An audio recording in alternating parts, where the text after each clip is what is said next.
முன்னாள் முதலமைச்சர் மு.க. ஸ்டாலின் அவர்கள் அவர் நின்று போட்டியிட்ட ஒரு தொகுதியில் தோற்று போகிறாரு. அதை கேட்ட ஒரு நிர்வாகி அதிர்ச்சி அடைஞ்சு மயக்கம் போட்டு விழுந்து இறந்து போகிறாரு. இன்னொரு தொண்டர் தற்கொலை பண்ணி இறந்து போகிறாரு. அந்த கட்சி தேர்தலில் தோற்று போனதுனால ஒரு தொண்டர் தற்கொலை பண்ணி இறந்து போகிறாரு. இந்த மாதிரி செய்திகளாக நான் பார்க்குறேன். இதை கேட்கும்போது பார்த்தோம்னா மக்கள் அரசியலை தப்பாக புரிஞ்சுக்கிறாங்களோ. பொதுவாக சொல்கிறேன், நான் எந்த ஒரு கட்சிக்கும் சார்பாகவோ எதிராகவோ பேச கிடையாது. பொதுவாக மக்கள் அரசியலை தப்பாக புரிஞ்சுக்கிறாங்களோ, அல்லது மக்கள் ஒரு கட்சியோட ஒரு தொண்டராக இருக்கிறது நல்லதா கெட்டதா, அல்லது தேவையா தேவையில்லாத விஷயமா அப்படிங்கிற நம்ம ஒரு கேள்வி எழும் இந்த இடத்துல. அதை பற்றி எனக்கு என்ன தெரியுமோ நான் அதை ரொம்ப சிம்பிளாக நான் உங்களுக்கு சொல்கிறேன். ஃபஸ்ட்டு ஒரு அரசாங்கம் அப்படின்னா என்ன, அது எப்படி இயங்கிட்டு இருக்குது அப்படிங்கிறத புரிஞ்சுக்கணும். நம்ம இந்தியாவில் பார்த்தோம்னா மக்களாட்சி நடக்குது. மக்களாட்சினா என்ன? ஒரு சமுதாயம் இருக்குது. அந்த சமுதாயத்துக்குள்ளே பார்த்தோம்னா நிறையா குடும்பங்கள் இருக்குது. அதில் நாம் வாழ்ந்துட்டுருக்கோம். எல்லாரும் நம்மளை மாதிரி இருக்கிற எல்லா மக்களும் சேர்ந்தது தான் பார்த்தோம்னா ஒரு சமுதாயம். அந்த சமுதாயத்தில் இருக்கக்கூடிய ஒரு பிரச்சனைகளை தீர்க்கறதுக்கும் அல்லது சமுதாய நலன்களை மேம்படுத்துவதற்கும் நம்ம என்ன பண்ணுறோம், மக்களாகிய நாம் என்ன பண்ணுறோம்னா நம்மளில் இருந்து ஒருத்தரை சூஸ் பண்ணுறோம். அந்த பொறுப்புக்கு சூஸ் பண்ணால் மட்டும் போதுமா? அந்த இடத்துல பார்த்தோம்னா பணம் தேவைப்படுது. சமுதாய பிரச்சனையை தீர்க்கவும் சமுதாய நலன்களை மேம்படுத்துவதற்கும் பார்த்தோம்னா பணம் தேவைப்படுது. அப்படிங்கும்போது நாமளாம் டேக்ஸ் கட்டுறோம். அந்த டேக்ஸ்லாம் வாங்கிட்டு நம்ம யாரை சூஸ் பண்ணமோ அவங்க என்ன பண்ணுறாங்க, அந்த நிறைய பணங்கள் இருக்குது, ஒரு சில லட்சம் கோடி. ஆல்மோஸ்ட் தமிழ்நாடுடைய பட்ஜெட் பார்த்தோம்னா ஒரு 3 to 4 லட்சம் கோடி இருக்கும். அவ்வளோ பணத்தை பார்த்தோம்னா மேனேஜ் பண்ணுறதுக்கு நம்மள ஒருத்தரை நம்ம சூஸ் பண்ணுறோம். சூஸ் பண்ணி அவங்க என்ன பண்ணுறாங்க, சமுதாயத்தில் இருக்கக்கூடிய பிரச்சனைகளை தீர்க்கிறாங்க, சமுதாய தேவைகளை பார்த்தோம்னா அவங்க பூர்த்தி பண்ணுறாங்க. அதற்கு பார்த்தோம்னா நாமெல்லாம் மக்கள் சூஸ் பண்ணாங்க இல்லையா, அவங்க மட்டும் பத்தாது அந்த வேலை செய்கிறதுக்கு. ரொம்ப கம்மியான மக்கள் தான். ஒரு வார்டு மெம்பர்லேருந்து ஆரம்பித்து ஒரு முதலமைச்சர் வரைக்கும் ரொம்ப கம்மியான மக்கள் தான் இருப்பாங்க. ரொம்ப கம்மி தான். அவங்களால இத்தனை விஷயங்களை பண்ண முடியாது. தமிழ்நாடு ஃபுல்லாக பார்த்துக்கூடியது. அப்படிங்கும்போது நாம் கொடுத்தோம் இல்லையா, டேக்ஸ் கட்டணும் இல்லையா, அந்த காசை வச்சு ஒரு கவர்மெண்ட்டு அதிகாரிகள் இருப்பாங்க இல்லையா, அவங்கள தேர்ந்தெடுக்கிறதுக்கு பார்த்தோம்னா ஒரு கவர்மெண்ட் எக்ஸாம் வைக்கிறாங்க.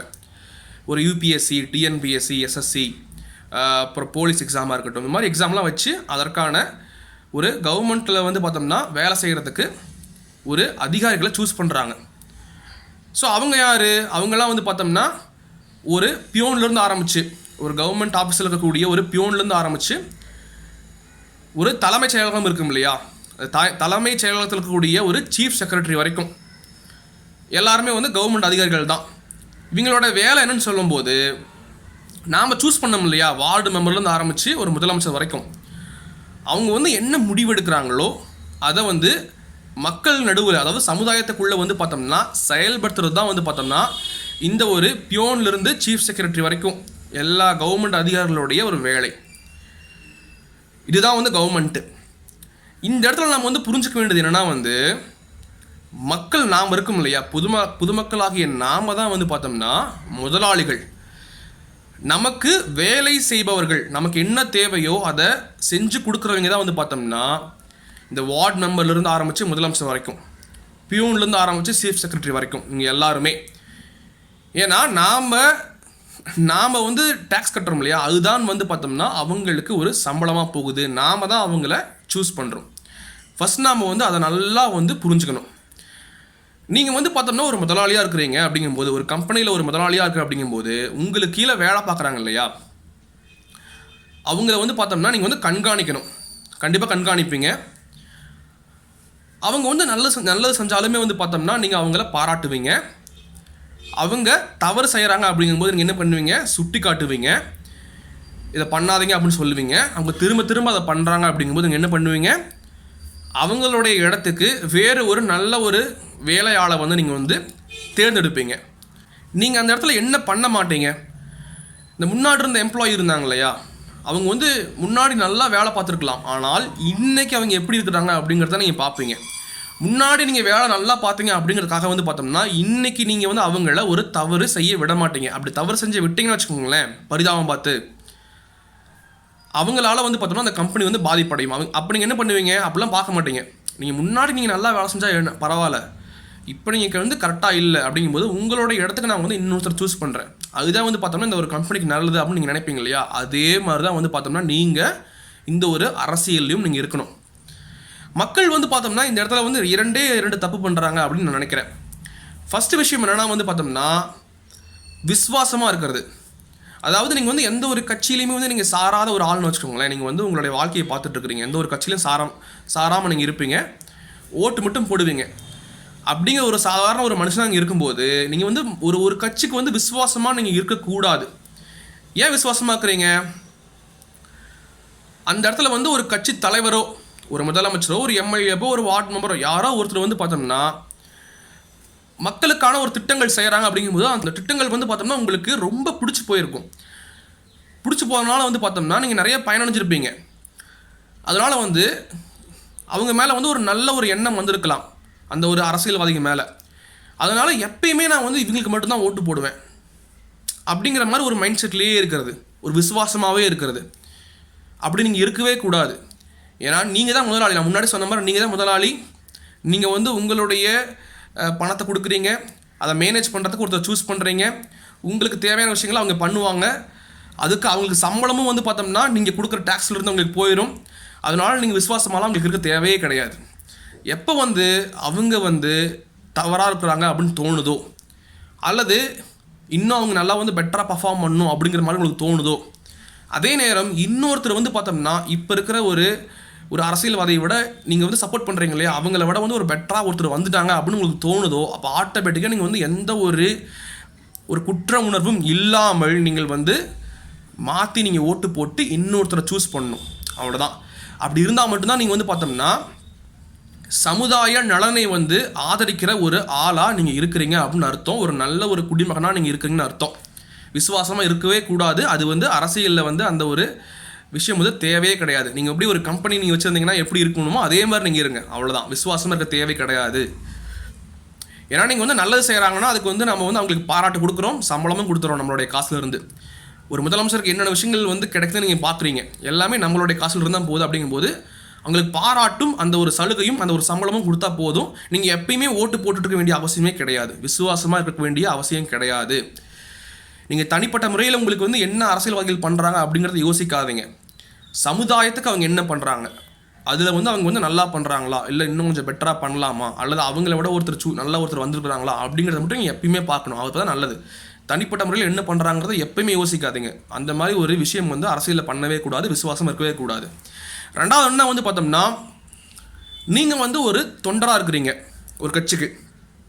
எப்பயாச்சும் ஒரு தேர்தல் வரும்போது நீங்கள் வந்து ஒரு பார்ட் டைமில் ஒரு தொண்டராக இருப்பீங்க சில பேர் வந்து, அல்லது எப்பயுமே வந்து கட்சியில் சேர்ந்து ஒரு அடிப்படை தொண்டராக வேலை செஞ்சுட்டு இருப்பீங்க.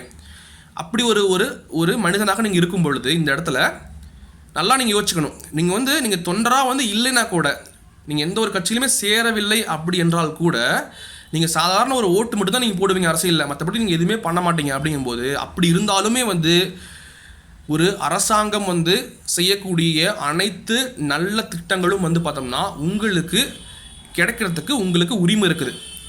நீங்கள் அதை கேட்குறதுக்கு உரிமை இருக்குது.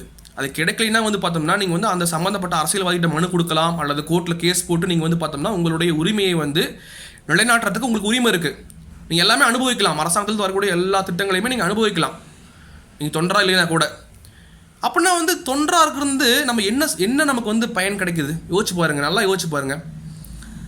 என்னை கேட்டால் வந்து நீங்கள் வந்து ஒரு அடிப்படை தொண்டராக இருக்கிறீங்கன்னா அதில் வந்து பார்த்தோம்னா இப்போ வந்து கரெக்டாக நம்ம பார்க்கும்போது இப்போ இருக்கிற ஒரு அடிப்படை தொண்டராக நீங்கள் இருக்கும்போது ஒரு கட்சியில் நல்லதை விட கெட்டது தான் அதிகமாக இருக்குன்னு நான் நினைக்கிறேன் உண்மையாலுமே. ஏன்னா நம்மளை வந்து ஒரு மூளை மழுங்கி போன ஒரு மனிதனாக நம்மளை வந்து மாற்றுதோ, அந்த ஒரு தொண்டர் அப்படிங்கிற விஷயம் வந்து நம்மளை அந்த மாதிரி வந்து ஒரு சேஞ்ச் பண்ணுதோ அப்படிங்கிற ஒரு கேள்வி எனக்கு இருக்குது. யோசிக்க விடாமல், சிந்திக்க விடாமல், ஒரு நடுநிலையாக யோசிக்க விடாமல், சமுதாயத்தை நலனை பற்றி யோசிக்க விடாமல் நம்மளை பண்ணுதோ அந்த தொண்டர் அப்படிங்கிற விஷயம் வந்து எனக்கு தோணும் அடிக்கடி. ஏன் அப்படின்னா நீங்கள் தொண்டராக இல்லாமல் இருந்தாலே வந்து பார்த்தோம்னா எல்லா திட்டங்களும் உங்களுக்கு கிடைக்குது. அப்படின்னா வேற ஒரு நல்ல விஷயம் வந்து தொண்டராக இருக்கும்போது உங்களுக்கு என்ன கிடைக்கும்? என்ன கிடைக்குது? ஒரு முறையற்ற வகையில் வரக்கூடிய, ஒரு தவறான வழியில் வரக்கூடிய ஒரு பணமா, ஒரு கோழி பிரியாணியா, ஒரு தண்ணி பாட்டிலா, அல்லது ஒரு மறைமுகமாக உனக்கு வந்து கிடைக்கக்கூடிய ஒரு உதவியா? அப்படிங்கும்போது அப்படி நீங்கள் வந்து அதெல்லாம் நீங்கள் நினச்சிட்டு நீங்கள் வந்து பார்த்தோம்னா உங்களுக்கு ஓட்டு போடுறீங்கன்னா, நீங்கள் வந்து ஒரு தனி மனிதனுடைய ஒரு நலனை மட்டும்தான் நீங்கள் யோசிக்கிறீங்க. சமுதாய நலனை வந்து நீங்கள் யோசிக்கிறது கிடையாது. அப்படி நீங்கள் வந்து ஒரு தொண்டராக நீங்கள் வந்து இருக்கவே கூடாது. எப்பயுமே வந்து நல்ல விஷயம் பார்க்கும்போது நீங்கள் வந்து பார்த்தோம்னா ஒரு தொண்டராக இருந்தீங்கன்னா, ஒரு தேர்தல் எப்படி நடக்குது, எப்படி நாமினேஷன் பண்ணுறாங்க, ஒரு அரசியல்னால் என்ன, எப்படி மக்கள்கிட்ட போய் கேட்குறது, வாக்கு கேட்குறது, மக்களுடைய பிரச்சனைகள் என்னென்ன, திட்டங்கள் அரசாங்கம் வந்து செய்யக்கூடிய ஒரு திட்டங்கள்லாம் வந்து மக்கள்கிட்ட எப்படி போய் சேருது, அது கரெக்டாக போய் சேருதா, சமுதாயத்தோட கரண்ட்டாக ஒரு இப்போ இருக்கிற ஒரு தற்போதைய ஒரு நிலைமை என்ன, எல்லாமே வந்து உங்களுக்கு தெரிஞ்சு போயிடும். ஒரு அரசியல் அறிவு வரும்னு வச்சுக்கலாமே. அது வந்து ஒரு பயிற்சி. நீங்கள் வந்து அதை எப்படி பார்க்கணும்னா, எனக்கு வந்து இந்த மாதிரி அரசியல் அறிவு, சமுதாயத்தோட நிலைமையெல்லாம் தெரிஞ்சுக்கணும், அரசியல் நான் தெரிஞ்சுக்கணும் அப்படிங்கிறதுனால வந்து நான் வந்து ஏதோ ஒரு கட்சியில் நான் வந்து சேர்ந்து நான் வந்து தெரிஞ்சுக்கிறேன். அது வந்து அதுக்கு பேர் என்ன வந்து அரசியலில் எப்படி இருக்குன்னு சொல்லி தெரிஞ்சுக்கிறதுக்கான ஒரு பயிற்சி மட்டும்தான். நீங்கள் அந்த இடத்துல வந்து விசுவாசமாக இருக்க வேண்டிய அவசியமே கிடையாது. நீங்கள் எந்த கட்சியில் போய் சேர்ந்து இதெல்லாம் எல்லா அறிவும் நீங்கள் அரசியல் அறிவு நீங்கள் தெரிஞ்சுக்கிறீங்க அப்படின்னாலும், சொல்லுவாங்களே இப்போ கூட ஒரு டாபிக் வந்துகிட்டே இருக்குது, அரசியல் வயப்படவில்லை நிறையா மக்கள் அப்படிங்கிற மாதிரிலாம் நிறைய டாபிக்லாம் வருது. நீங்கள் அரசியல் வந்து தெரிஞ்சுக்கிறதுக்கு ஒரு பயிற்சி எடுக்கிறதுக்கு தான் நீங்கள் வந்து பார்த்தோம்னா அந்த ஒரு கட்சியில் தொண்டராக இருக்கிறீங்க. மற்றபடி அந்த கட்சிக்கு நீங்கள் ஓட்டு போடணும்லாம் அவசியம் இல்லை. விசுவாசமாக இருக்க வேண்டிய அவசியம் கிடையாது. நீங்கள் விசுவாசமாக இருந்தீங்கன்னா எப்பயும் ஒரே கட்சிக்கு ஓட்டு போடுவீங்க. அது வந்து சமுதாய நலனுக்கு ஒரு கரெக்டான விஷயம் கிடையாது. ஏன்னா மனுஷனோட மனசு வந்து குரங்கு மாதிரி, இன்றைக்கி கரெக்டாக இருப்பாங்க, நாளைக்கு வந்து எப்படி வேணால் மாற்றி யோசிக்கலாம், தவறாக கூட யோசிக்கலாம். அப்படிங்கும்போது நீங்கள் அவங்கள சூஸ் பண்ணக்கூடாது. அதே நேரம் அவங்கள விட ஒரு பெட்டராக வராங்கன்னா கண்டிப்பாக நீங்கள் அவங்கள சூஸ் பண்ணுற மாதிரி ஒரு மைண்ட் செட்டில் இருக்கணும். விசுவாசமாக இருக்கக்கூடாது அப்படிங்கிறத ஃபஸ்ட்டு நீங்கள் புரிஞ்சுக்கோங்க. அதையும் தாண்டி நான் வந்து எப்படிப்பா நான் வந்து அரசியலில் வந்து ஒரு எம்எல்ஏவாகவோ இல்லை ஒரு அமைச்சராகவோ ஒரு சீஃப் மினிஸ்டராகவோ நான் வந்து ஆகணும்னு நினைக்கிறேன். என்னுடைய குறிக்கோள் அதுதான். நான் எப்படிப்பா ஆகிறது, தொண்டரே ஆகாமல் நம்ம ஆக முடியுமா அப்படிங்கிற மாதிரி நீங்கள் வந்து யோசிக்கலாம். எனக்கு கேட்டால் வந்து என்னுடைய ஒரு பர்சனல் ஒப்பீனியன் வந்து பார்த்தோம்னா, நீங்கள் வந்து ஒரு அரசியல் கட்சியில் போய் ஜாயின் பண்ணுறீங்கன்னு வச்சுக்கோங்களேன், உங்களுக்கு போனதையுமே வந்து பார்த்தோம்னா ஒரு அடிப்படை தொண்டர்லாம் உங்களை வச்சிருக்கக்கூடாது. உங்களுக்கு போனதையுமே வந்து ஒரு சிம்பிளாக ஒரு வார்டு மெம்பருக்காச்சும் வந்து பார்த்தோம்னா, வார்டு மெம்பராக நிற்கிறதுக்காச்சும் வந்து பார்த்தோம்னா தேர்தலில் வாய்ப்பளிக்கணும். அந்த அளவுக்கு உங்களுக்கு திறமை இருக்கணும், மக்கள்கிட்ட நல்ல பேர் இருக்கணும். அப்படி இருந்தால் மட்டும் நீங்கள் வந்து அரசியலுக்கு போங்க. அதாவது சிம்பிளாக ஒரு வார்டு மெம்பராக ஆகிறதுக்காச்சும் வந்து சீட் தரணும் உங்களுக்கு வந்து. அந்த அளவுக்கு நீங்கள் இருந்தால் மட்டும் அரசியலுக்கு போங்க. நீங்கள் ஜஸ்ட் வந்து நான் அடிப்படை தொண்டர், நான் வந்து அந்த கட்சியோடைய ஒரு துண்டை வந்து போட்டுக்கிட்டு அந்த அரசியல்வாதிகள் வந்து எங்கே கூப்பிட்றாங்களோ அங்கெல்லாம் நாங்கள் போய் பஸ்ஸில் ஏறி உட்காந்து நான் போயிட்டு அங்கே போயிட்டு வாழ்கன்னு கத்திக்கிட்டு, அவங்க எதை பேசினாலுமே என்ன பேசுகிறாங்கன்னு தெரியாமல் கை தட்டிக்கிட்டு, அவங்க போடுற சாப்பாடை சாப்பிட்டுக்கிட்டு, அவங்க குடிக்கிற தண்ணியை குடிச்சிக்கிட்டு, அவங்களோட சேர்ந்து சுற்றிக்கிட்டு, அவங்களோட போய் நின்றுக்கிட்டு நம்ம இருக்கும்போது அவங்க வந்து ஒரு பெரிய ஆள் மாதிரி தெரிவாங்க. யாருக்கு தெரிவாங்க? எந்த அரசியல்லையுமே சேராமல், யாருக்கும் தொண்டராக இருக்காமல் வீட்டில் உட்காந்து டிவி பார்த்துட்டு இருப்பாங்க இல்லையா, அந்த மாதிரி சாதாரண மக்களுக்கு ஃபோன் பார்த்துட்டு இருப்பாங்க இல்லையா, அந்த மாதிரி சாதாரண மக்களுடைய கண்களுக்கு பெரிய ஆள் மாதிரி தெரியறதுக்கு உங்களை சுற்றி நிற்க வச்சுக்கிட்டு வந்து பார்த்தோம்னா தொண்டருங்கிற பேரில் அவங்க பெரிய ஆள் மாதிரி தெரிவாங்க. அதுக்கு இந்த மாதிரி விஷயங்களுக்கெல்லாம் நீங்கள் வந்து பார்த்தோம்னா உதவக்கூடிய ஒரு அடிப்படை தொண்டராக நீங்கள் இருக்கவே கூடாது. நீங்கள் உள்ளே போனால் உங்களுடைய திறமையையும் அதே நேரம் உங்களுடைய மக்கள்கிட்ட இருக்கக்கூடிய ஒரு நல்ல பேரையும் வச்சு உங்களுக்கு ஒரு சீட் தரணும். அது எம்பி சீட்டோ எம்எல்ஏ சீட்டோ ஒரு வார்டு மெம்பர் சீட்டோ ஏதோ ஒரு சீட் தரணும். அந்த மாதிரி நீங்கள் இருக்கணும். அப்போ தான் நீங்கள் உள்ளே போகணும்.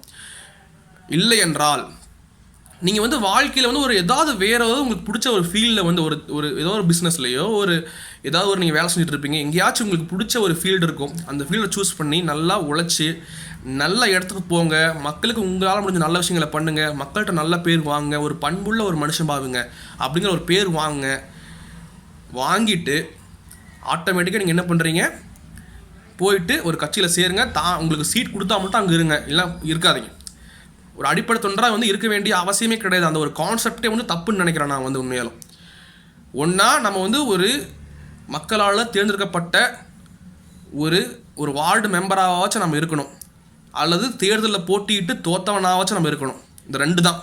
இல்லைன்னா நம்ம வந்து ஜஸ்ட் நம்ம வந்து ஒரு அடிப்படை அரசியல் அறிவு தெரிஞ்சு மக்களுடைய நிலைமையை வந்து அடிக்கடி பேப்பரில் படித்தோ டிவியில் பார்த்தோ இல்லை நாம்ளே போய் பார்த்தோ 4 பேர்கிட்ட பேசியோ தெரிஞ்சுக்கிட்டு யார் ஒரு நல்ல ஒரு தலைவர், யார் ஒரு நல்ல ஒரு எம்எல்ஏ கேண்டிடேட், யார் ஒரு நல்ல ஒரு தலைவர், ஒரு ஊராட்சி மன்ற தலைவருடைய ஒரு கேண்டிடேட் அப்படின்னு நல்ல ஆளுங்களை சூஸ் பண்ணுற அளவுக்கு நமக்கு அரசியல் அறிவு இருந்து ஓட்டு போட்டால் மட்டும் போதும். இல்லைன்னா சும்மா போய் அடிப்படை தொண்டராக வந்து ஒரு ஜாயின் பண்ணிக்கிட்டு நம்மளுடைய ஒரு சுயமரியாதையை நாம்ளே வந்து கெடுத்துக்க வேண்டாம் அப்படிங்கிறது என்னுடைய ஒரு தனிப்பட்ட கருத்து.